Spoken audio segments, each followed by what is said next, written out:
Okay, dig the eyes. Meet your attacker. This is what we do.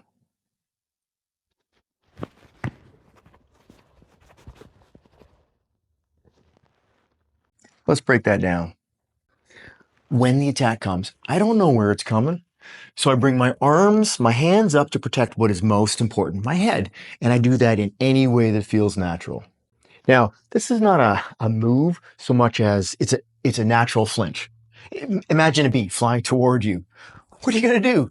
One hand comes up, two hands come up. We look at where the threat's coming from, right? And my body naturally drops. I'm ready to move. So feel loose and ready. So just do that, whatever's natural. Now, for today, you can think of putting your hands up over your ears and then reach out. You can even think about diving toward your attacker's face. Hands up, and then they come out to your attacker's face. And then leave one hand on your attacker's face and reach around with the other hand to hold your attacker tight. And you can put your hand anywhere that works. Okay, they might be taller than you, your hand might be down here, it doesn't matter. Move in real close, hug tight. Hey, pretend you're slow dancing. Now, tuck your head. Imagine you're gonna take a bite out of their neck. Now, if they're tall, you can think about listening to their heart. Okay, so we're in nice and tight, and now we're gonna use the hand that is still on your attacker's face. Feel with your hand, feel for their eye with your thumb or fingers, both work. Once you find their eye, press inward hard. Now, imagine you're scrambling eggs. Do that while you're still pressing in hard. Now, if you feel wetness, that only means that you've made it past their eyelid. Keep pressing and keep wiggling. Go deep, dig that hole. Try to see if you can get your thumb right up inside the back of their skull. Now, you can try it on yourself. Go gentle.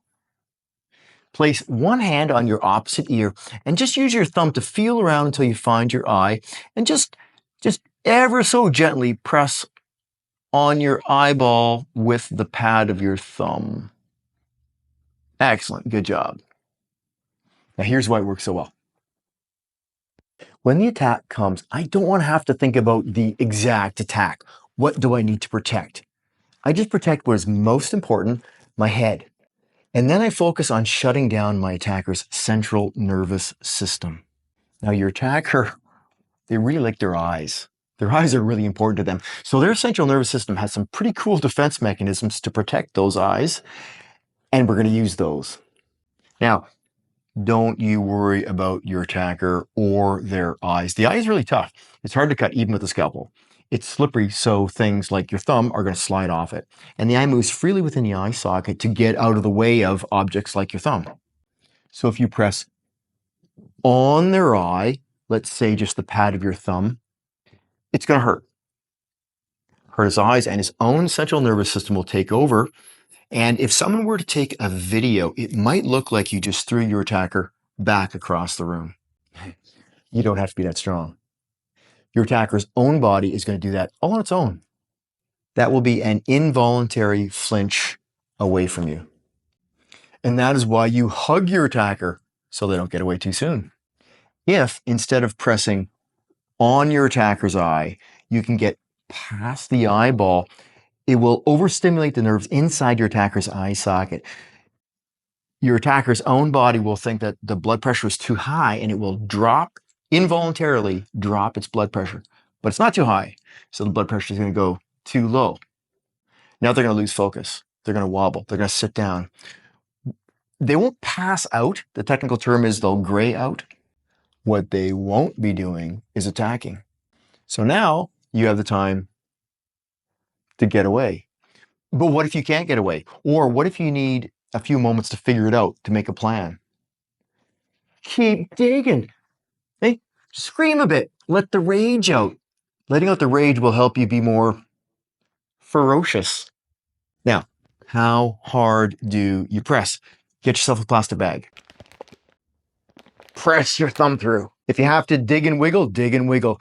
You don't need nails, but if you do have them, use them. So let's try it on your attacker. Now, you do not need a punching bag. I've used a tree, a fridge, a wall. Use whatever you have and imagine the face of your worst enemy. Now, here's why we do this instead of punching or kicking. Punches miss. Now, if we are a little bit off target, we can adjust. We also need to see. We can feel our way. Effective punching takes practice, strength, speed, and even then, most of the time, it only makes the attacker more angry. If they were looking for an excuse to get more violent, you just gave it. Digging at the eyes is the fastest way to shut them down, period. Most of the time, people who punch break their hands. Now, you can't use that for weeks. Digging the eyes is safer for you. And nobody likes to talk about fight bite. That is when your hand gets cut on their tooth and you get an infection from their mouth. And now you're going to the hospital for antibiotics because that is a bad infection. Punching and kicking also looks terrible on video. Remember the law? This looks a lot more like defense. Hey, what is the best way to manufacture trauma? Do something really emotional, like defend your life, and then get charged. Have to justify yourself to police, to lawyers, in the courts. See, in the court system, they call that cross-examination. On the street, we call it gaslighting. Here it is one more time.